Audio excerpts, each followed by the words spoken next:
अपराध अर्थात दहशत, हंगामा, तमाम तरह की बातें, अफवाहें, भ्रांतियां। आज की इस हाई टेक्नोलॉजी एज में किसी भी वारदात का रिश्ता सिर्फ विक्टिम और कानून से नहीं बल्कि एक सजग समाज और एक सतर्क मीडिया से भी हो गया है। ऐसे में आपराधिक मामले ऐसा तूल पकड़ते हैं कि सिर्फ शहर ही नहीं बल्कि पूरा देश हिल जाता है। एनसीआरबी यानी कि नेशनल क्राइम रिपोर्ट ब्यूरो की एक रिपोर्ट के अनुसार साल 2016 में बच्चों के साथ हुए अपराध के लगभग 1,06,998 मामले दर्ज किए गए, जिनमें से कई संगीन अपराध थे। साल 2005 में एक ऐसा जघन्य अपराध हुआ जिसने पूरे देश को सकते में डाल दिया। लगभग 12 साल पहले उत्तर भारत के गांव में अपराध का ऐसा बवंडर उठा कि सिर्फ देश ही नहीं बल्कि पूरी दुनिया हिल गई। इस अपराध ने भारत में अपराधों की परिभाषा बदल दी। माता पिता बच्चों को अपने घर से बाहर भेजने में डरने लगे। यह अपराध इंसानियत के मुंह पर तमाचा था। इन सारी घटनाओं के एक ही इलाके में केंद्रित होने को ध्यान में रखते हुए एक पुलिस पिकेट का गठन गांव निठारी में कर दिया गया।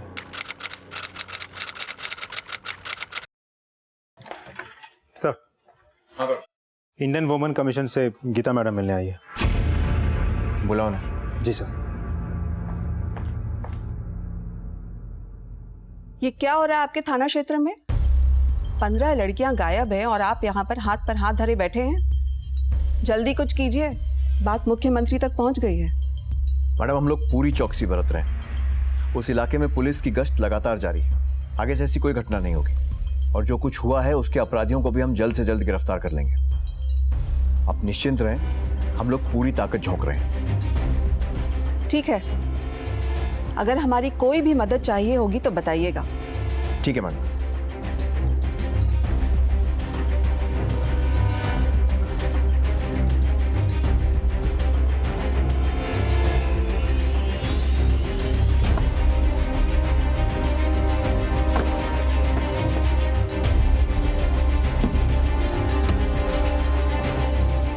चल भाई निकल। हम गाड़ी बंद करो, डिक्की खोलो, खोलो डिक्की। देखो पीछे से, नीचे देखो।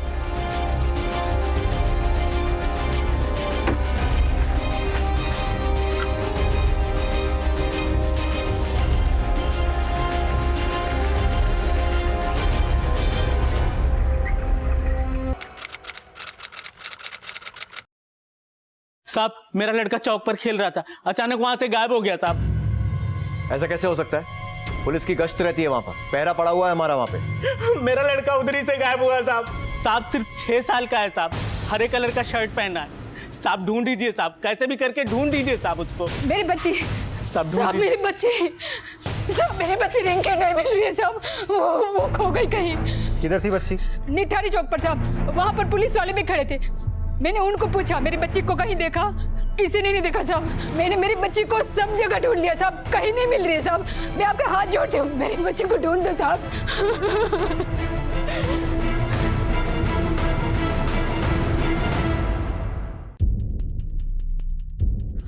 नाक के नीचे से 2 बच्चे गायब हो जाते हैं। करते क्या है आप लोग? साहब 24 घंटे की गश्त है, 2 पीसीआर चक्कर काट रही है। तो फिर कैसे गायब हो गए बच्चे? सर हो सकता है बच्चे इस एरिया के ना हो। क्यों बहस कर रहे हो राकेश? उनके माँ बाप थाने आए थे, इसी इलाके के बच्चे हैं वो। आगे से कोई गड़बड़ नहीं होनी चाहिए। सर मुझे तो लगता है कोई गिरोह या कोई गैंग ऑपरेट कर रहा है। सही कह रहे हो, ट्रैफिकिंग या फिर किडनैपिंग का केस हो सकता है, क्योंकि गायब होने वाली ज़्यादातर लड़कियां हैं। लेकिन दाद देनी पड़ेगी इन लोगों को, हमारी नाक के नीचे से। पता करो कोई और बात सुनने में आती है तो। सर वैसे भी लड़कियों के गायब होने के कुछ पुराने कंप्लेंट्स हैं, जिनमें से ज़्यादातर नाबालिग है। मतलब प्रोस्टिट्यूशन रैकेट भी हो सकता है। गौरव, 2 टीमें तैयार करो, अपने आदमियों को चारों तरफ फैला दो और नकली ग्राहक बनाकर भेजो, और पता करो किस किस इलाके में ये धंधा चलता है। रेड मारो सब जगह। सर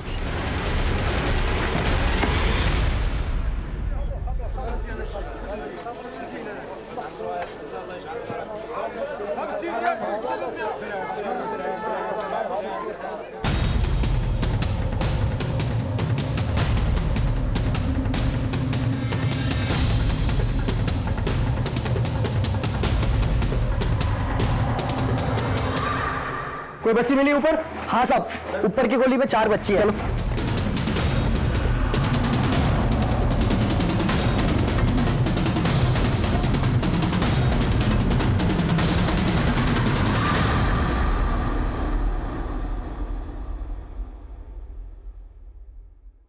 देखिए, पहचानिए इनमें से कोई है क्या?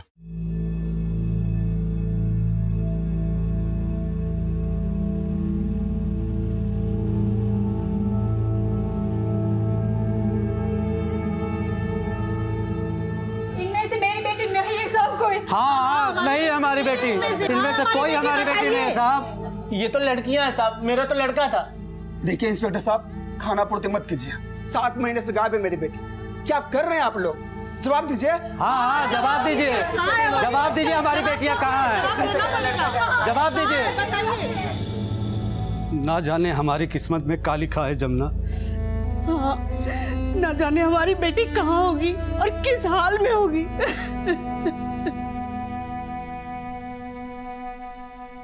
पुलिस ने निठारी में अपहरण के बढ़ते मामलों को एक चौतरफा प्रयास से सुलझाने का अभियान चलाया, लेकिन फिर भी इस मामले से संबंधित कोई भी सुराग उनके हाथ नहीं लगा। पुलिस के लिए ये सिर्फ परेशानी का मसला नहीं बल्कि असमंजस में डाल देने वाली हकीकत थी कि 100-200 मीटर के दायरे में वो कौन था जो अपहरण की इतनी वारदातों को अंजाम दे रहा था, पुलिस की आंखों में धूल झोंक रहा था। बच्चे आखिर गायब होते थे तो वो जाते कहां थे? अगर वो रेड लाइट एरिया या बेगिंग माफिया में नहीं धकेले जाते थे तो फिर वो किस मकसद से गायब किए जाते थे? पुलिस हैरान थी, लेकिन कभी कभी एक कारगर कदम से ज्यादा इंतजार बंद रास्ते खोल देता है।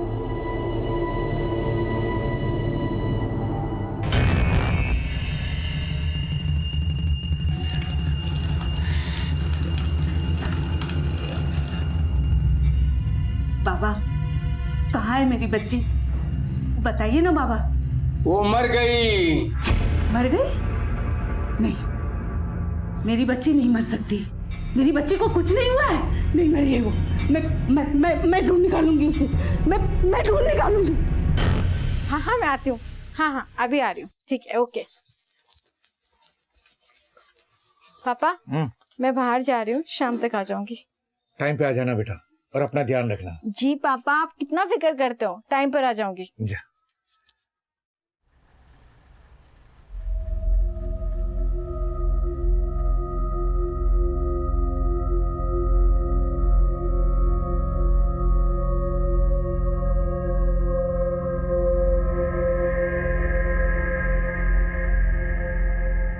इतनी देर हो गई, पता नहीं कहाँ रह गई। फोन भी बंद आ रहा है उसका।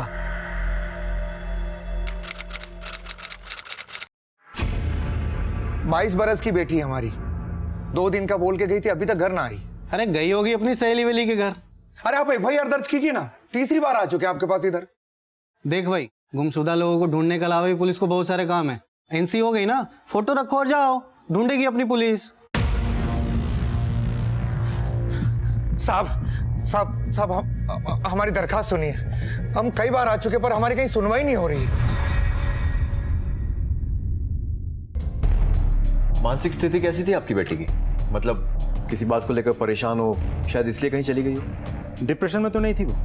आत्महत्या करने का ख्याल वगैरह? नहीं साहब, हमारी कोयल ऐसी नहीं थी। वो तो वहां काम ढूंढने गई थी। कहाँ काम ढूंढने गई थी? हाँ, वो मंदिर साहब की फैक्ट्री है ना उधर। मंदिर? कोठी भी है उनकी। बोल रही थी वहां भी पता करेगी वो। तो आपने वहां जाकर पता नहीं किया? गया था उधर, पर हाँ ठीक है, तूने माल भेज दिया लेकिन बिल नहीं भेजा ना। हाँ, बिल नहीं भेजोगे तो पेमेंट कहाँ से मिलेगी? साहब। अच्छा ठीक है, चल फोन कर। क्या है? वो हमारी बेटी कोयल। कोयल? हाँ, वो यहाँ आई थी। यहाँ कोई कोयल वोयल नहीं आई। नहीं आई थी? साहब आप कहें तो अंदर देख लो एक बार। अरे पागल हो गया, मैंने कहा ना यहाँ कोई कोयल नहीं आई। जा यहाँ से। साहब मुझे लगा मेरी बेटी वहीं थी, उसी बंगले में। किडनैप कर लिया उन्होंने। तुम इतने यकीन के साथ कैसे कह सकते हो? कोई सबूत है तुम्हारे पास?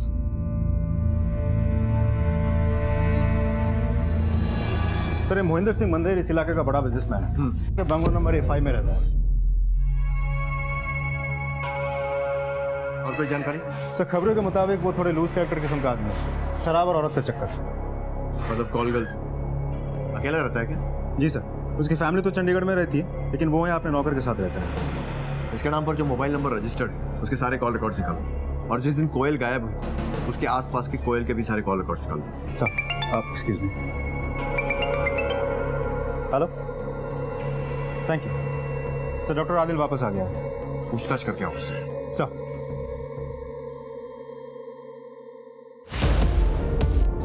चेतन तलाशी लो। हाँ साहब। अरे आप लोग क्या कर रहे हैं? अरे ये क्या हो रहा है? क्या डॉक्टर, ऑर्गन ट्रैफिकिंग का पुराना धंधा फिर से शुरू कर दिया है क्या? बच्चे कहाँ हैं? गांव से गायब हुए बच्चे कहाँ हैं? अरे आप प्लीज बाद में आइएगा। अरे कैसी बातें कर रहे हैं साहब? चेतन कुछ मिला? अंदर तो कुछ नहीं है साहब। आपको? नहीं साहब, यहाँ भी नहीं मिला कुछ भी। देख डॉक्टर, बाहर के हालात ठीक नहीं है, और अगर हमें पता चले ना कि इन बिगड़े हुए हालात में तेरा हाथ है तो तू समझ लेना। और हाँ, आगे से किसी शादी में जाने से पहले हमसे पूछ के जाना, समझ गया? ठीक है।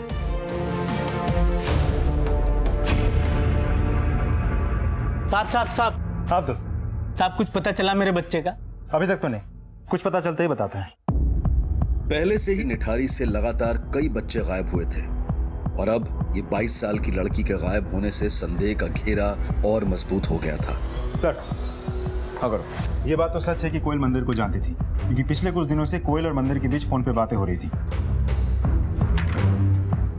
जिस दिन कोयल गायब हुई थी उस दिन कोयल और मंदिर की कोई बातचीत? नहीं सर। और उस दिन कोयल की लोकेशन? दिल्ली। उस दिन बातचीत ना हुई हो, लेकिन पहले तो बातें हुई हैं। बुलाओ इस मंदिर को थाने। सर उस लड़की कोयल ने अपने फोन से आपसे बात की थी और वो उसका आखिरी कॉल था, और उसके बाद से उसका फोन बंद है। देखिए, मैं अपनी बात फिर से दोहरा देता हूँ। मुझे कई लोग फोन करते हैं, अरे भाई किसी को काम चाहिए होता है, किसी को फैक्ट्री का माल चाहिए होता है। अब कर लिया होगा उसने। और मैं आपको पहले ही बता चुका हूं ना कि 7 नवंबर को मैं चंडीगढ़ में था, मेरे पिताजी की डेथ हो गई थी। लेकिन लड़की के फादर हरीलाल का कहना है कि वो आपके घर आया था और आपसे मिला भी था उस दिन। Again I don't remember. और आप फिजूल में मेरे पीछे क्यों पड़े हुए हैं? अरे भाग गई होगी किसी के साथ। लेकिन उसका कहना है कि वो खास तौर पर आपके घर काम मांगने गई थी, ये बोलकर कि मंदिर जी के घर जा रही हूं। I don't remember. खैर, ये तो हुई सिर्फ एक फोन की बात। ऐसे पता नहीं कितने ही फोन किए हैं आप दोनों ने एक दूसरे को।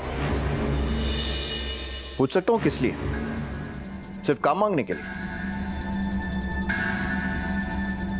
देखिए मंदिर जी, अगर आप खुलकर सच सच हमें बताएंगे ना तो हमें आपकी रिमांड नहीं लेनी पड़ेगी। देखो ऑफिसर, आपको जो करना है ना वो कर लो।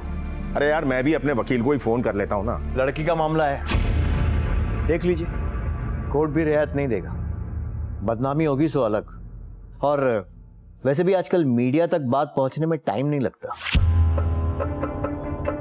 चलिए, मैं आपको थोड़ा सा खुल के बता देता हूं।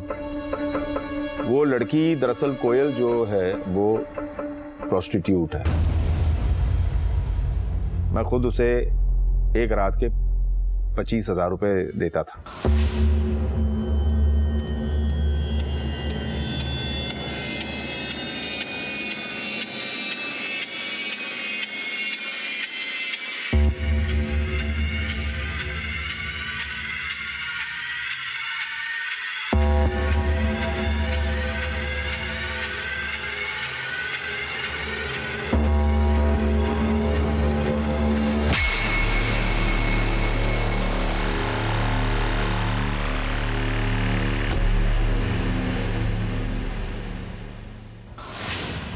मतलब जब जब मैं इधर चंडीगढ़ से नोएडा आता था तो उसे बुलाता था अपने पास, फिर सुबह सुबह वो चली जाती थी।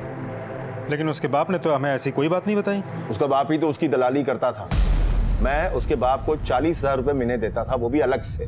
वो खुद ही अपनी लड़की को मेरे पास भेजा करता था।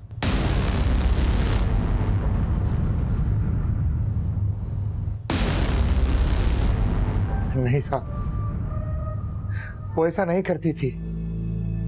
मेरी कोयल ऐसी नहीं थी। और कोई बाप भला ऐसा करेगा क्या? वो बड़े लोग हैं, कुछ भी बोल सकते हैं। मेरी बेटी को ढूंढ निकालिए साहब, ढूंढ निकालिए।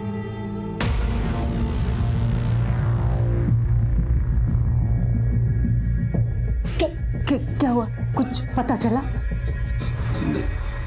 कुछ पता नहीं चला। शायद बाबा ने सच ही कहा था। हे भगवान, न जाने मेरी बच्ची मेरी बच्ची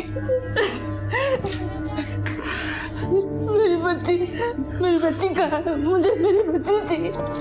मुझे मेरी बच्ची चाहिए, किसी भी हालत में चाहिए। कोई कुछ भी बोले भैया, मैं नहीं मानता। मुझे मेरा बेटा चाहिए बस। जिंदा है वो, खाली हाथ गांव कैसे वापस जाऊं? कभी कभी रात इतनी गहरी हो जाती है कि यकीन नहीं होता कि इस रात की सुबह होगी। लेकिन निठारी के इस केस में अंधेरी सुरंग में चलती पुलिस को सिर्फ एक रोशनी की तलाश थी। किडनैपिंग की अनेकों वारदातों से जूझती पुलिस के सामने कोयल का केस कुछ सुरागों सहित आया था, लेकिन अचानक तहकीकात का रास्ता ओझल हो गया। न गवाह मिल रहे थे, ना ही सबूत। लेकिन अपराध में तथ्य खोते नहीं हैं, छुप जाते हैं और एकाएक उभर कर आ जाते हैं। मुझे इस इलाके में 24 घंटे गश्त चाहिए। सर, कोयल का फोन अचानक एक्टिवेट हो गया। नोएडा सेक्टर 45 का एक लोकेशन आई। फौरन एक टीम रेडी करो और वहां के लिए निकलो। सर, क्विक गो।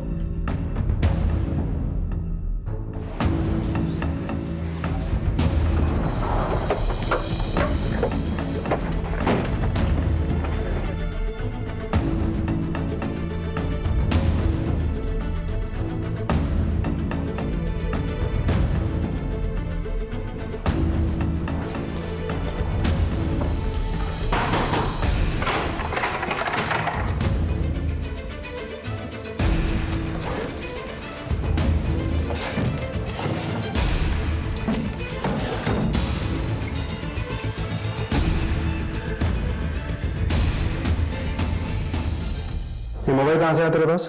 साहब वो फैक्ट्री में काम करता है, उसी ने दिया है मुझे। किसने दिया? शिवचरण नाम है साहब उसका, वो सेक्टर 22 में क्यों रहता है।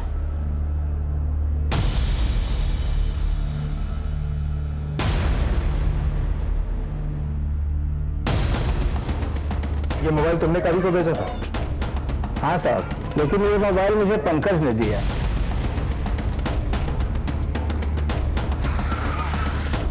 अपने लोग क्या लेते वहां पे? कौन है, दिखाओ। पंकज तेरा नाम है? हाँ साहब। तूने इसे मोबाइल दिया था? हाँ साहब, मेरे पास था पर मैं बेच दिया। क्यों बेचा? साहब भाई ने बड़ा मोबाइल लेके दिया तो फिर मेरे को उसका क्या काम? तेरे पास फोन आया कहाँ से? मालूम नहीं साहब, वो बंदा था, वो मेरे को मार्केट में मिला था। फोन में सिम था? हाँ साहब है। दिखा जरा।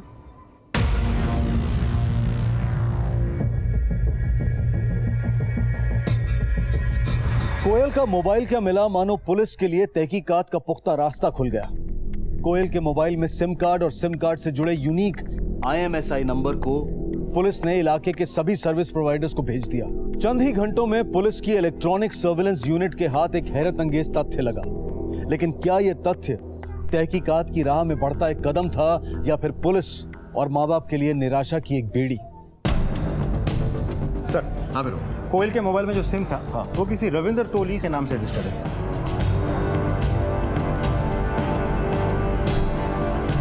तोली A5? सर, ये तो मंदिर के घर का एड्रेस है। राइट सर, सारे इशारे तो उसी के घर की तरफ मिल रहे हैं। गौरव, पहले बाप हरिलाल का ये कहना कि कोयल कोठी पर गई थी, उसके बाद मोबाइल कॉल लोकेशन का मैच करना और अब ये पक्का सबूत, ये सारी बातें इत्तेफाक नहीं हो सकती। चलो।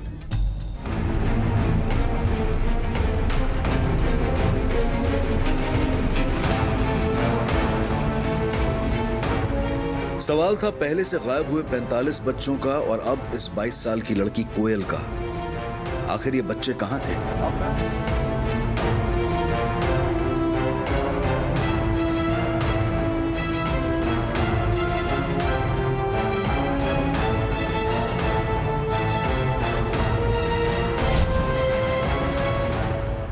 कोयल का मोबाइल तेरे पास कहां से आया? कोयल? मैं किसी कोयल को नहीं जानता साहब। तेरा मालिक मंदिर तो बोल रहा था कि इसके घर आती है और तू बोल रहा नहीं जानता। हो सकता है, लेकिन मुझे मोबाइल श्यामवीर ने दिया। कौन श्यामवीर? वो पास के 8 बंगले के माथुर साहब का ड्राइवर है। उसके पास कहां से आया? मुझे नहीं मालूम साहब, उसने दिया, मैंने ले लिया।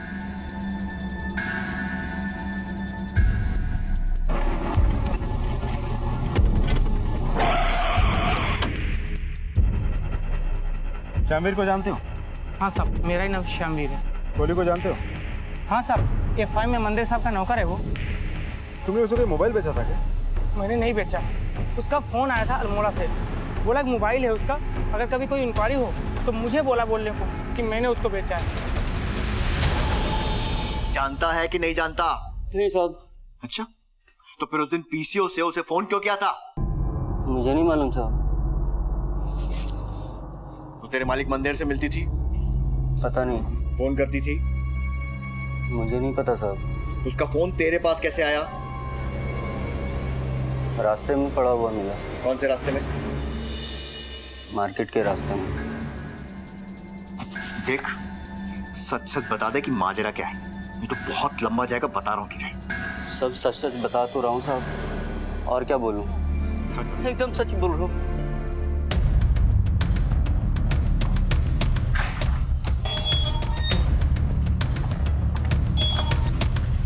सर, मैं देखता हूँ।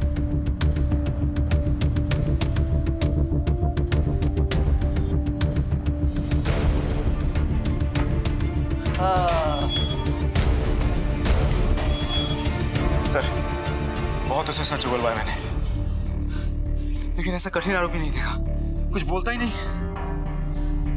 ये मुंह खोल नहीं रहा है और ऊपर से फोन पे फोन आ रहा है, दिमाग की नसें फट रही हैं। एक काम करते हैं, थोड़ा ब्रेक लेते हैं, फ्रेश होकर फिर आते हैं। सर चलो।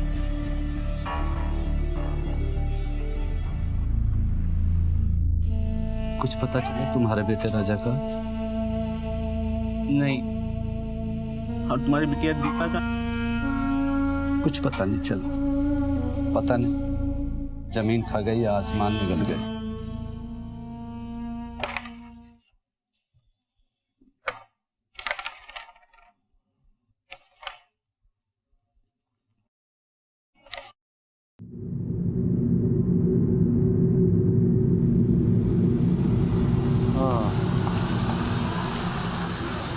देख भाई, अब बहुत हो गया तेरा नाटक। अब तो सुन मेरी बात, या तो जो कुछ भी हुआ है तू हमें सब कुछ सच सच बता दे, या फिर तेरी लाश निकलेगी यहाँ से।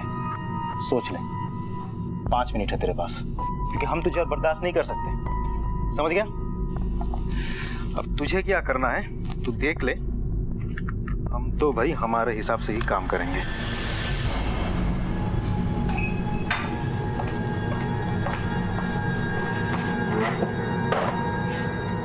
हाँ भाई, क्या सोचा? क्या बोला? कुछ नहीं बोल रहा सर। नहीं बोला? इंतजाम कर दो इसका। हाँ कर दो। साहब, साहब, मैंने मारा कोयल को।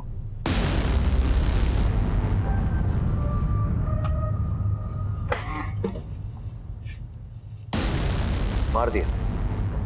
बॉडी का ठिकाने लगा दिए। किधर? बस फेंक आया। किधर फेंक कर आया?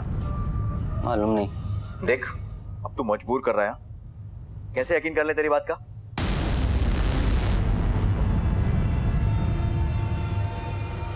पर्स और दुपट्टा है। कहाँ पर? बंगले के पीछे।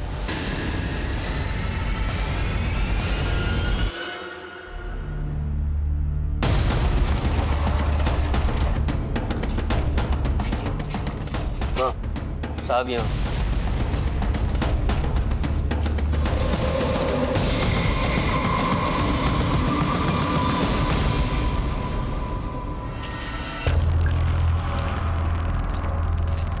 यहाँ पे?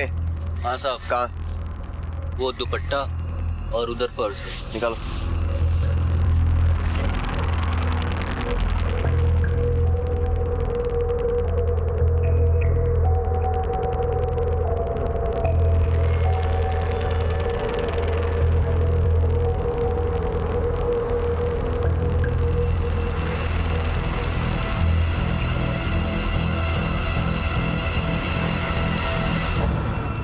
मारा क्यों? देख, और भेजा मत खराब कर, नहीं तो। साहब बुलाते थे उसको, धंधे वाली थी, शाम को आती थी, सुबह चली जाती थी। फिर मुझे भी जच गई। मैंने उस रोज फोन किया और आने को बोला।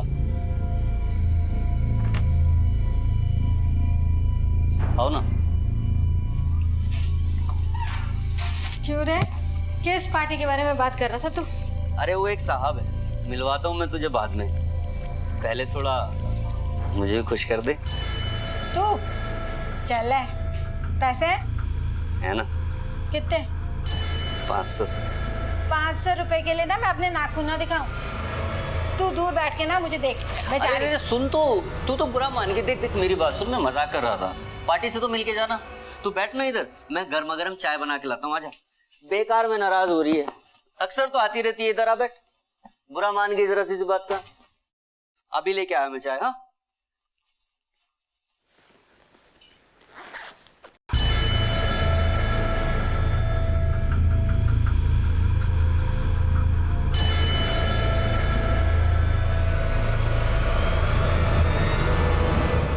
$500 बोला मैंने तो बोली 500 में तो मैं अपना नाखून भी नहीं दिखाऊंगी। मुझे खुंदक आ गई, मैंने मार डाला। फिर क्या? वो तो मर चुकी थी ना? हाँ, लेकिन मैंने कोशिश की। लाश के साथ?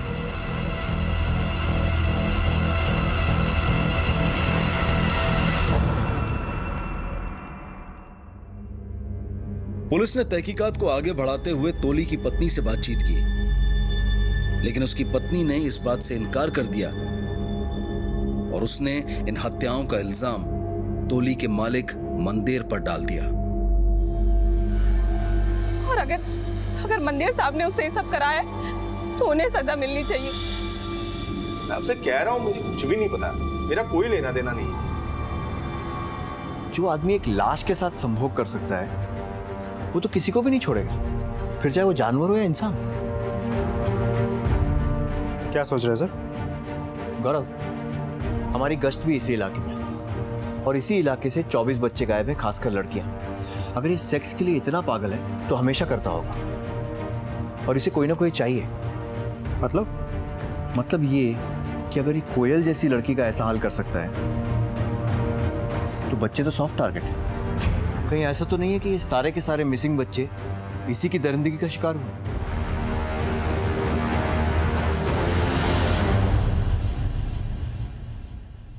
इनको जानते हो? ये जुम्पा है। मैं उस दिन गेट पे खड़ा था, वो भी वहां आई। मैंने उससे कहा नौकरी चाहिए और मेम साहब से मिलाने के बहाने में उसे अंदर ले गया।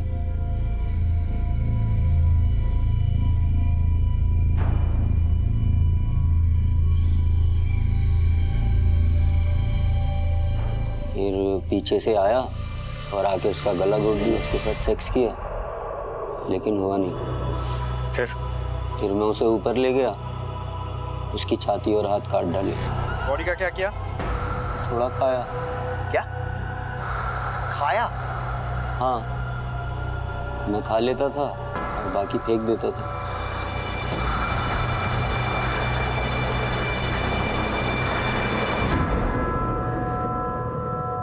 और बाकी बच्चे? ऐसे ही। और उनकी लाशें? वही है, घर के पास। पुलिस के सामने आज एक ऐसा मसला था जो उनके अनुभव और उनकी काबिलियत को चुनौती देने वाला था। एक ऐसा मामला जिसमें आने वाले वक्त में खुलने वाली परतें उनके बर्दाश्त करने और सहन करने की शक्ति का इम्तिहान लेने वाली थी। यहाँ है साहब, कचरे के नीचे। यहाँ?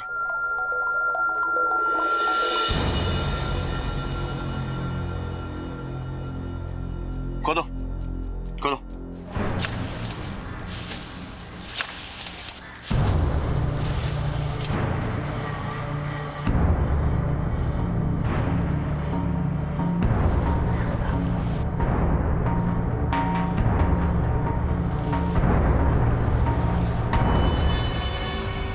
बच्चों की हड्डियां प्लास्टिक की थैली में फेंक दी? मालूम था साहब, बंद प्लास्टिक में बदबू कम आता है, इसलिए बंद। और बाकी की हड्डियां कहाँ हैं? पास में नाला है, उसमें फेंक दी।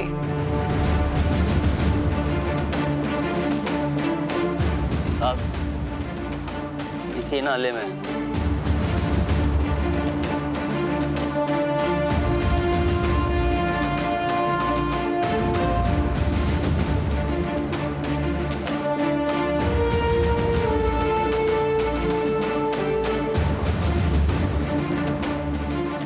ताले में ढूंढने के लिए आदमी बुलवा। चल, पीछे पीछे।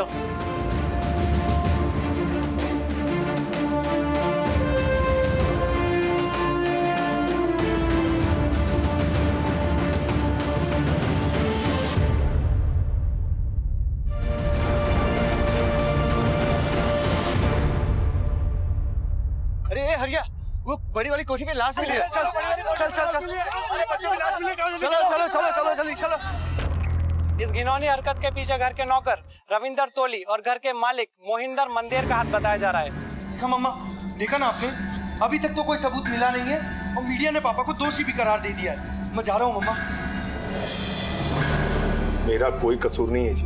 मुझे नहीं पता ये कैसे हुआ, किसने किया। मुझे तो इसकी भनक तक नहीं लगी। कैसे मान ले?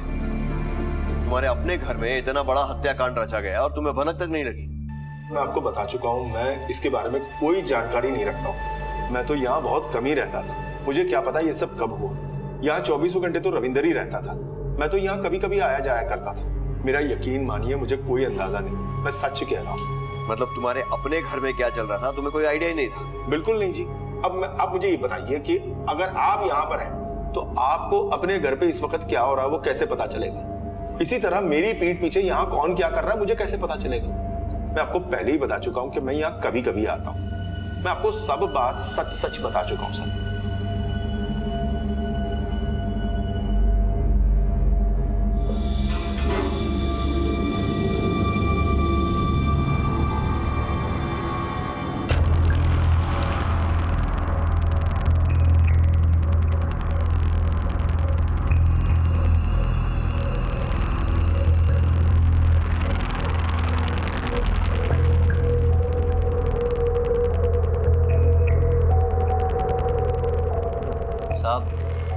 मंदिर साहब जब भी चंडीगढ़ से यहाँ आते हैं तो वो यहीं रहते हैं नीचे। तू कहाँ रहता है? मैं ऊपर। लाशें कहाँ काटता था? ऊपर। रास्ता बाहर से है। चल यहाँ। हाँ साहब चल।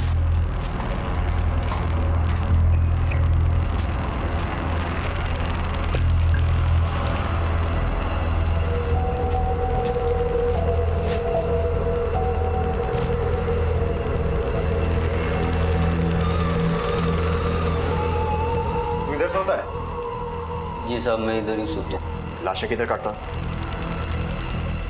उधर। चल।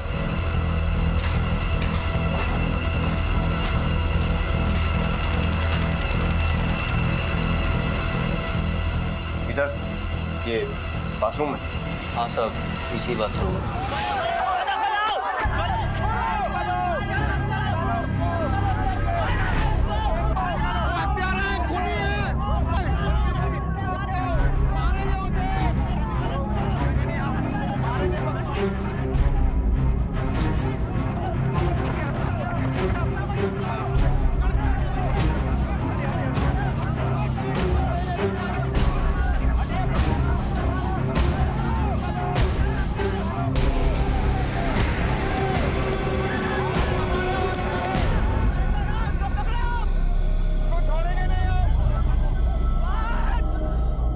नोएडा को भारत में न्यूज मीडिया का हब माना जाता है। यहाँ पर सभी बड़े न्यूज चैनल के ऑफिसेज हैं। उसके बिल्कुल पास ही निठारी में हुई ये घटना पहले तो इस सो कॉल्ड अलर्ट मीडिया की नजरों में नहीं आई बरसों तक, और जब आई तो सनसनीखेज खबर की ताक में बैठा मीडिया इसकी तरफ ऐसे लपका जैसे बरसात के इंतजार में सूखी धरती। लेकिन मीडिया ने भी खबर को खबर की तरह से नहीं बल्कि विचार विमर्श और कई तरह की अटकलों से निठारी हत्याकांड को एक ऐसा जामा पहनाया कि कानून और व्यवस्था का संतुलन टूट गया, पब्लिक बेकाबू हो गई।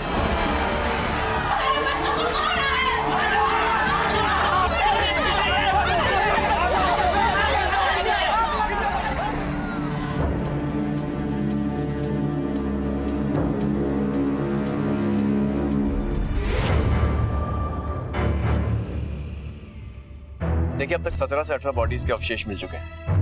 प्रारंभिक जांच से लगता है कि ये ज्यादातर बॉडीज बच्चों की हैं। ये किन लोगों की बॉडी है सर?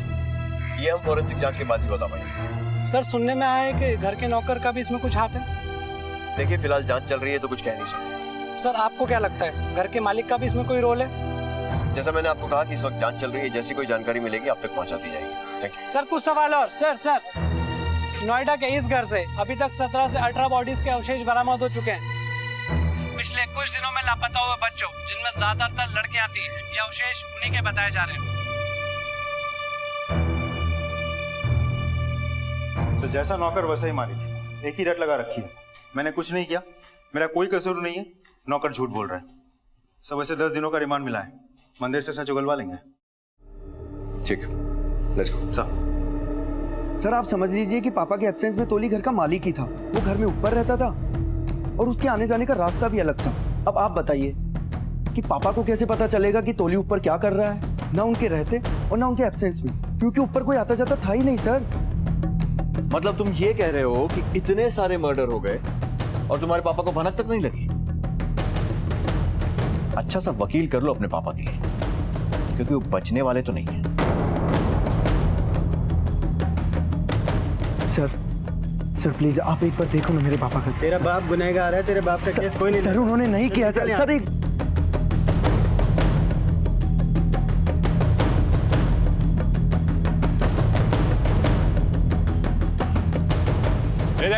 सर पापा मेरे इनोसेंट है सर। सर उन्होंने ऐसे कुछ भी नहीं किया। आप एक बार ये पेपर पढ़ो तो सही। क्यों पढ़ा है अपने बाप को बचाने के चक्कर में? भुगतने दे उसको अपने कर्मों की सजा। सर ऐसा कुछ भी नहीं है, मीडिया ने उन्हें फ्रेम कर रखा है सर। उन्होंने ऐसा कुछ किया ही नहीं सर। मेरे 25 साल के तजुर्बे में आज तक किसी आरोपी ने ऐसा नहीं कहा कि मैं गुनहगार हूँ। निकल यहाँ से।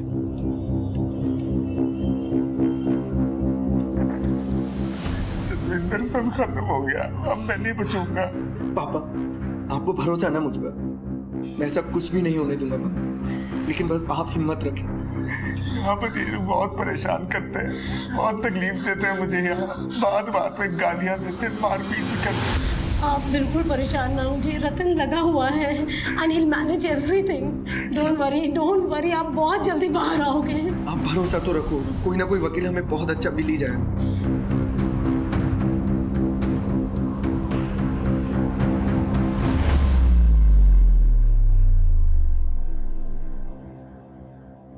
क्या कहा आपके पापा ने? My father is innocent. लेकिन सारे सबूत तो उनके ही खिलाफ हैं। कुछ नहीं किया लेकिन उन्होंने, लेकिन मैं उनको यहाँ से निकाल कर रहूंगा। बेगुनाह है वो। लेकिन कितने परिवार वालों ने उनके खिलाफ मुकदमे दर्ज करा रखे हैं? भला ऐसे कैसे बच सकते हैं वो? प्लीज यार जाने दीजिए हमें। नहीं सर, कुछ तो बोलिए सर, ऐसा कैसे जा सकते हैं? सर कौन किसे बचाने की कोशिश कर रहा है कुछ समझ में नहीं आ रहा। ये रविंद्र अपने मालिक के डर या वफादारी से झूठ बोल रहा है या फिर सच? वो अकेले ही गुनहगार है या फिर दोनों शामिल है, या फिर कोई कम कोई ज्यादा? सर हमारे हाथ सच्चाई तो लगी है लेकिन अभी भी अधूरी है। सही कह रहे हो गौरव, सच्चाई हमारे हाथ लगी है लेकिन अधूरी, और इसीलिए पूरी सच्चाई को खोज निकालने के लिए दोनों के नार्को टेस्ट की मंजूरी मिल गई। अहमदाबाद चलने की तैयारी करो। कभी कभी सच झूठ का नकाब पहन कर आता है और झूठ सच का। ऐसे में सच तक पहुंचना मुश्किल हो जाता है। बेटा बाप को बचाने की जद्दोजहद में जुटा था, पर क्या वाकई में बाप निर्दोष था? कम से कम मंदेर ने प्रोस्टिट्यूशन की बात तो खुद ही कबूली थी, लेकिन एक ही घर में बरसों से बलात्कार और हत्याओं का सिलसिला चल रहा था और तोली के मालिक को इस बात की भनक तक नहीं थी। इस बात को हजम करना किसी के लिए भी मुश्किल हो सकता है, लेकिन कानून अटकलों के आधार पर अपना काम नहीं करता। उसे सबूतों और गवाहों की जरूरत पड़ती है। सबूत तो थे लेकिन गवाही नहीं थी। दोनों ही आरोपी पुलिस के लिए टेढ़ी खीर साबित हो रहे थे, इसलिए पुलिस को अपना रवैया सख्त करना पड़ा।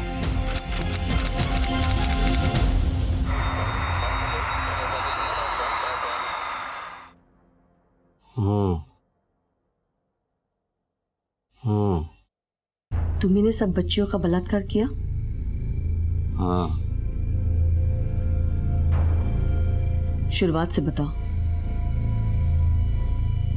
पहले मैंने एक मारा। क्या उम्र थी उसकी? 8 बरस की थी। उसके बाद? हाँ, दीपा। उसकी क्या उम्र थी? 10।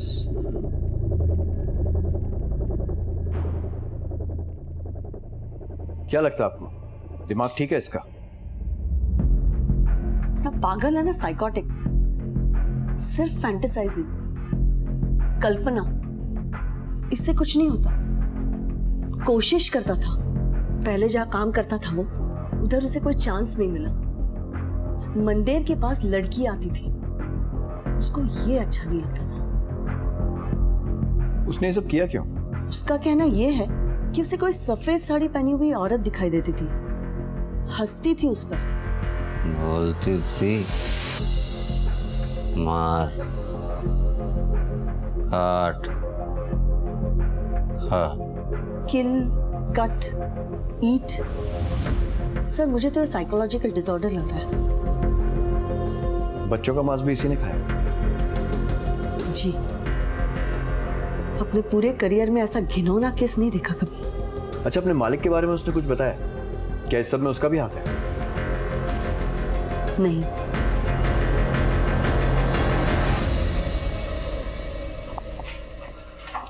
सर, ये पापा की फाइल।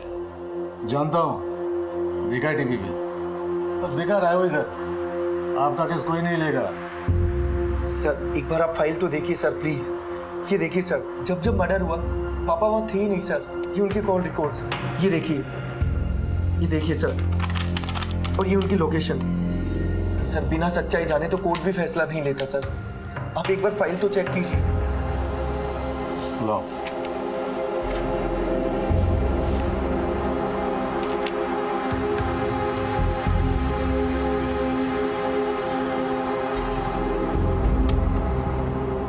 बैठिए।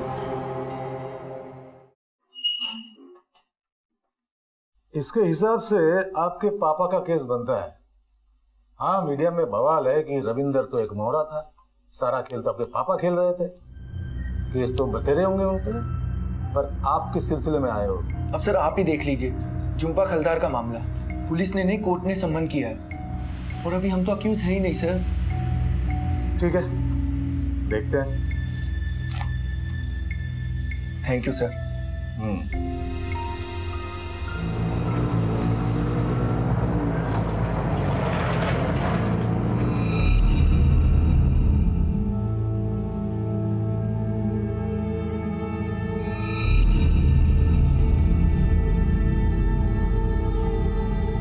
2 साल गुजर चुके थे और किसी भी अभियुक्त को सजा नहीं हुई, इसलिए लोगों में आक्रोश बढ़ने लगा था और मामले की नजाकत को देखते हुए केस सीबीआई के हवाले कर दिया गया।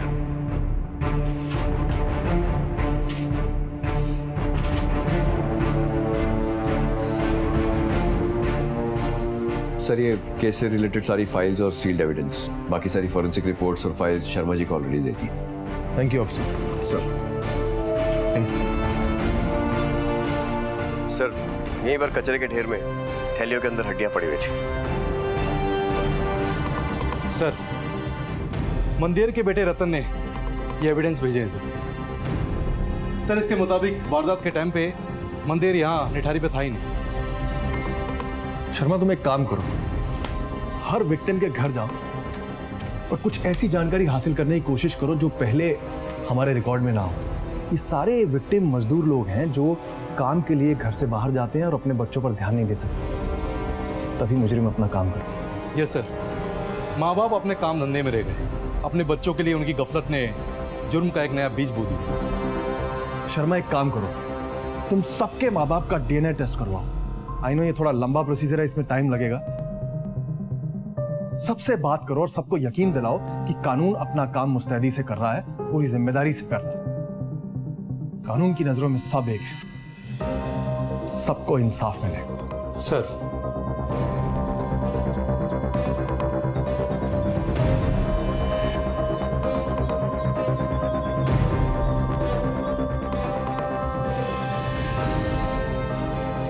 यस सर, ठीक है सर, मैं आता हूँ सर, मैं आता हूँ। क्या हुआ, किसका फोन था?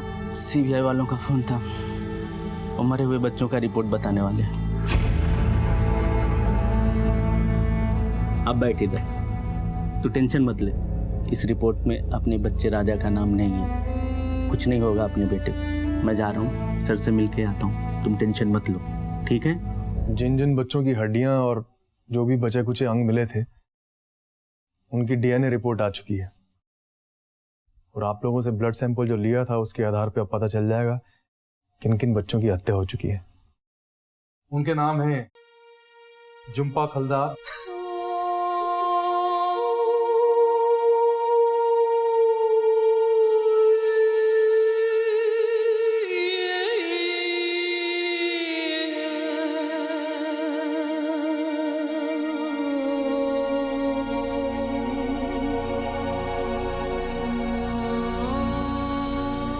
झुम्पा खालदार, इस मामले में चार्जेस जघन्य नहीं है। ह्यूमन ट्रैफिक एक्ट यानी अनैतिक देह व्यापार और हार्बरिंग, मतलब अपने काम निकालने के लिए किसी और को उकसाना। चांस तो बनता है आपके पिताजी की रिहाई का।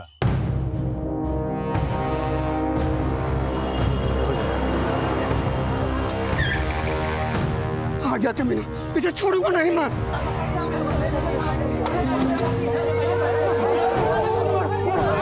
अरे हटिए ना, जगह तो दीजिए। अरे जब तक फांसी नहीं मिलता मेरे दिल को चैन नहीं मिलेगा। जब जब इस कोर्ट में वापस आएगा तब भी हम ऐसे ही मारेंगे इसे।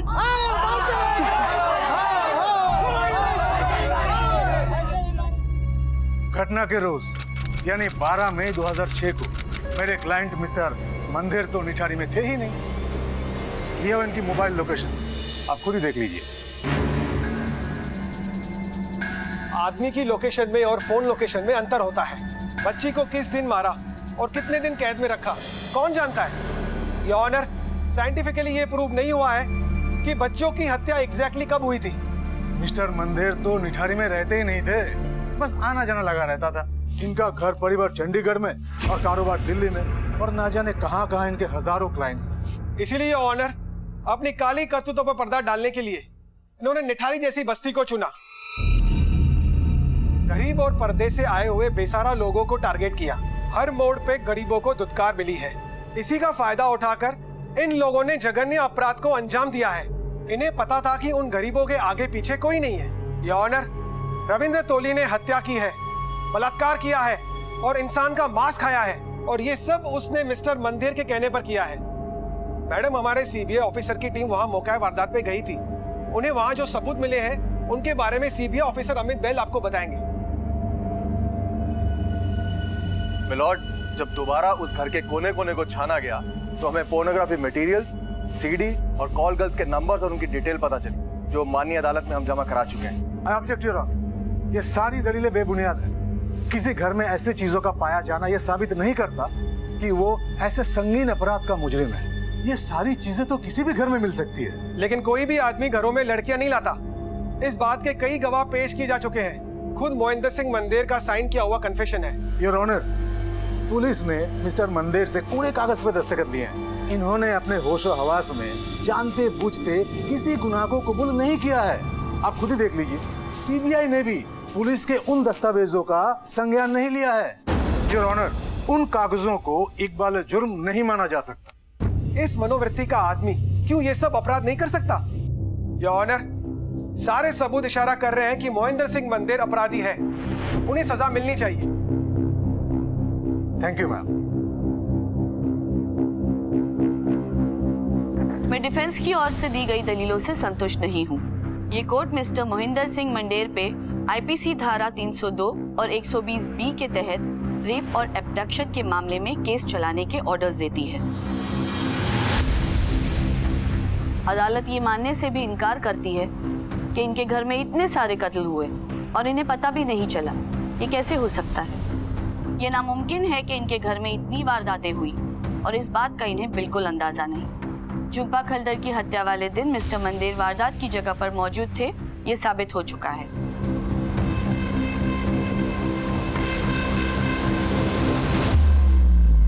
फिलहाल ये लड़ाई गुनाह और बेगुनाही की नहीं, बल्कि सच और झूठ की और डिफेंस और प्रोसिक्यूशन की जरा की रह गई थी। कुल 13 मामले थे जिनकी सीबीआई जांच कर रही थी, और कुल मिलाकर ये मामले 40 के करीब थे।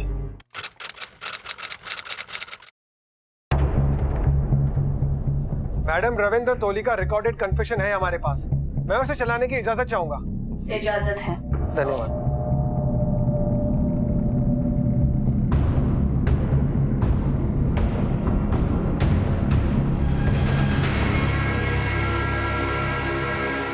पहले वो उनका गला घोट के मार देता था, अपना मन पूरा कर लेता था, फिर काट लेता था। धोखे खा लेता।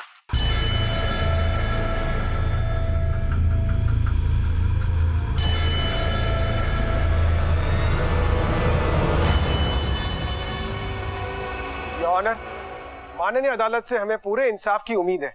तमाम गवाहों, डॉक्यूमेंट्री एविडेंसेस और अन्य साक्ष्यों को जांचने के बाद यह अदालत कन्विक्ट 271 रविंद्र टोली और कन्विक्ट 529 मोहिंदर सिंह मंदेर को झुम्पा खलदर की हत्या और बलात्कार के जुर्म में आईपीसी की धारा 302, 120 बी के तहत दोषी करार मानती है।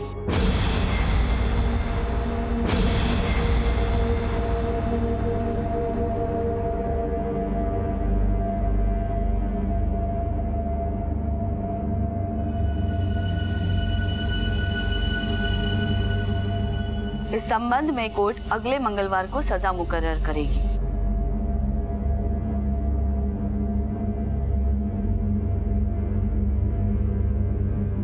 एक अमीर आदमी को फांसी पर चढ़ाना चाहते हैं ये लोग, फिर चाहे वो गुनहगार हो या नहीं। और आप मीडिया वालों को क्या चाहिए? आप लोगों के लिए तो न्यूज़ बनती है, क्यों? लेकिन मैं अपने पापा का आखिरी सांस तक साथ निभाऊंगा, लड़ूंगा उनके लिए, क्योंकि हमारे साथ न्याय नहीं अन्याय हुआ है। अन्याय हुआ है हमारे साथ। रतन 2 मिनट सर, बात तो करने दीजिए। हाँ कर लेना, 2 मिनट बात तो कर लेने दो। इंटरव्यू तो बनता है सर। बनता है भाई, सांस तो लेने दे। हाँ भाई सॉरी, लेकिन मुझे लग रहा है कोर्ट तुम्हारे पापा को मौत की सजा देने वाली है। अब एक ही रास्ता है, देने दो कोर्ट को मौत की सजा। इसके खिलाफ मत जाओ, बाद में हम हायर कोर्ट में अपील करेंगे। उससे क्या होगा? देखो, डेथ सेंटेंस के खिलाफ अपील जल्दी आती है, उम्र कैद में 20-20 साल लग जाते हैं। नो रिहाई नो बेल। बोलो क्या कहते हो?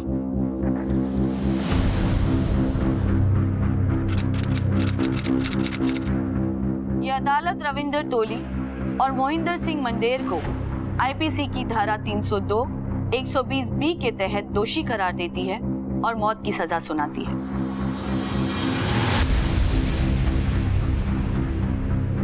To be hanged till death.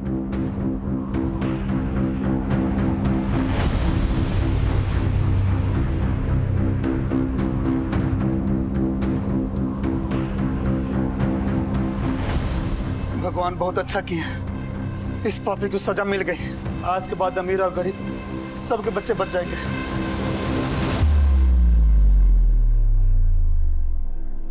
सच सामने आ गया था, गुनहगारों को सजा मिल चुकी थी, लेकिन रास्ता अभी और भी तय करना था। कई परिवारों को न्याय का इंतजार था और इसके अलावा अपराधी अपने आप को बचाने की तमाम कोशिशें करने वाले थे। झुम्पा खलदर को न्याय मिल चुका था, लेकिन दीपा की मां अब भी न्याय के लिए अपना सर पटक रही थी। साहब, मेरी बेटी दीपा को इंसाफ कब मिलेगा? देखिए, अभी तो केस की शुरुआत हुई है, भरोसा रखिए, माननीय अदालत पूरा इंसाफ करेगी। साहब मेरी बेटी को भी इंसाफ दिलाओ। आप भरोसा रखिए, उन्हें इंसाफ जरूर मिलेगा। एक के बाद एक खुलासे होते जा रहे थे। इंसाफ की तरफ उम्मीद भरी नजरें बढ़ती जा रही थी। सीबीआई की एक टीम ने बाकी केसेस के सबूत भी इकट्ठे करने शुरू कर दिए। छोटी से छोटी जानकारी को भी बटोरा जा रहा था। इतने बड़े और घिनौने जुर्म का पर्दाफाश हुआ था। लोगों को जुर्म के तरीके पर हैरानी थी। छोटे बच्चों से लेकर बड़ी महिलाओं तक किसी को नहीं बख्शा गया था। ऐसे वाकयात भारत देश में कम ही सुनने को मिलते हैं। मीडिया ने भी इस केस को जमकर माइलेज दी। आखिरकार इस ऐतिहासिक केस की ऐतिहासिक फैसले की घड़ी आ ही गई। दीपालाल हत्या और बलात्कार केस में ये अदालत मोहिंदर सिंह मंदेर और रविंद्र तोली को सजाए मौत का पात्र मानती है, to be hanged till death. Koyal Harilal case में ये अदालत मोहिंदर सिंह मंदेर और रविंद्र तोली को कसूरवार ठहराते हुए सजाए मौत देती है।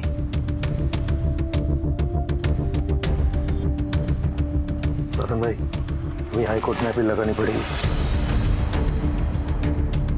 एक तूफान शांत हुआ, लेकिन ये कहानी का अंत नहीं था।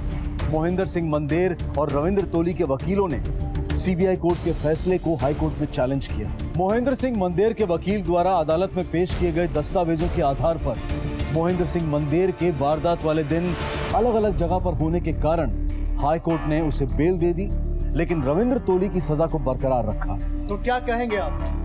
हमारे बेटे के साथ अन्याय हुआ है। ये कोर्ट का फैसला गलत है। कोर्ट ने उसे रिहा करके बहुत गलत किया। हम सुप्रीम कोर्ट में अपील करेंगे। हम नहीं छोड़ेंगे उसे, नहीं छोड़ेंगे। Thank you very much sir. अरे रतन भाई, अभी तो सिर्फ झुम्पा खालदार मामले में बरी हुए आपके पापा। अभी भी 18 केसेस और है, रास्ता लंबा है।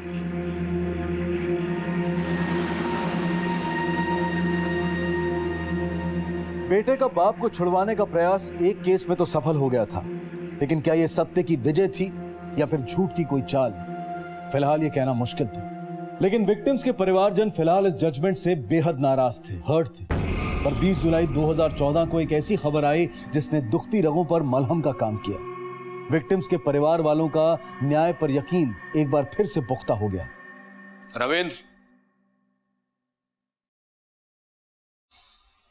क्या हुआ वकील साहब? राष्ट्रपति जी ने मेरी दया याचिका रिजेक्ट कर दी। रिजेक्ट कर दी?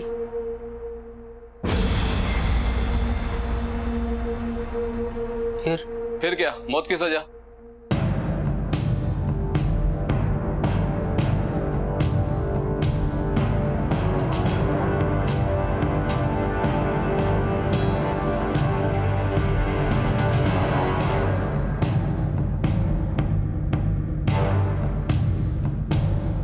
रविंद्र, तुम्हारी फांसी टल गई है 6 दिनों के लिए। 6 दिन के लिए? तुम्हारी फांसी पर स्टे लग गया है 1 दिसंबर तक। पर फांसी तो फिर भी होगी ना।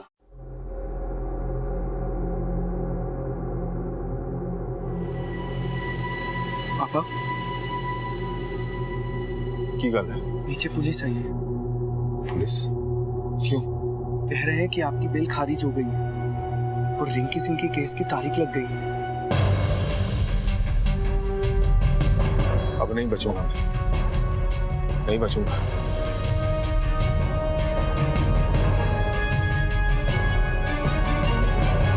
आपके बेटे राजा का डीएनए आपके ब्लड से मैच हो गया। माँ बाप के लिए अपने बच्चे की मौत से बड़ा दुख और कोई नहीं हो सकता। कानून की पेचीदगियों के साथ लाख आंख मिचोली खेलने के बावजूद मंदेर और कोहली को उनके किए की सजा मिल ही गई। इस केस में एक वो वक्त भी आया जब सुप्रीम कोर्ट ने मौत की सजा को उम्र कैद में तब्दील कर दिया, लेकिन फिर एक के बाद एक केसेस में मौत की सजा मिलने के कारण मंदेर और तोली के अपराधों का मामला रेयरेस्ट ऑफ रेयर के दायरे में जा पहुंचा। आखिर 2015 में माननीय सुप्रीम कोर्ट की एक बेंच ने तोली की मौत की सजा को कायम रखा और मंदेर भी आज मौत की सजा के साए में जी रहा। 2017 में उच्चतम न्यायालय ने एक बार फिर से दोनों ही अपराधियों को दोषी मानते हुए एक और केस में फांसी की सजा सुनाई। 8 मामलों में अब भी आखिरी फैसला आना बाकी है। कई परिवार अपने बच्चों के संबंध में न्याय का इंतजार कर रहे हैं। कई ऐसे भी हैं जो मारे जा चुके हैं, जिनकी शिनाख्त नहीं हो पाई है और जिनके परिवारजन अपने आप को न्याय से वंचित महसूस करते हैं। इस मामले की जघन्यता और क्रूरता के कारण और जबरदस्त सेंसेशनलिज्म की वजह से इसके तथ्यों और सच के साथ काफी खिलवाड़ हुआ। अगर ऐसा ना होता तो शायद ये मामला जल्द ही अपने फैसले पर पहुंच जाता। वासना और दरिंदगी के मार्ग पर चलकर आज तक कोई नहीं बचा है, किसी का उद्धार नहीं हुआ। इनफैक्ट जो उस राह पर चला है उसका विनाश हुआ है, फिर चाहे वो कंस हो, रावण हो, तोली हो या मंदेर। इसी विचार के साथ मैं अनूप सोनी अब आपसे विदा लेता हूं। फिर मुलाकात होगी अगले एपिसोड में एक और चौंका देने वाले केस के साथ। तब तक अपना और अपने परिवार का ख्याल रखें और देखते रहें क्राइम पेट्रोल डायल 100 सबक एक को सीख हम सबको। जय। क्राइम पेट्रोल्स के और भी दिलचस्प कहानी देखने के लिए हमारे चैनल को सब्सक्राइब करें और बेल आइकॉन दबाना न भूलें।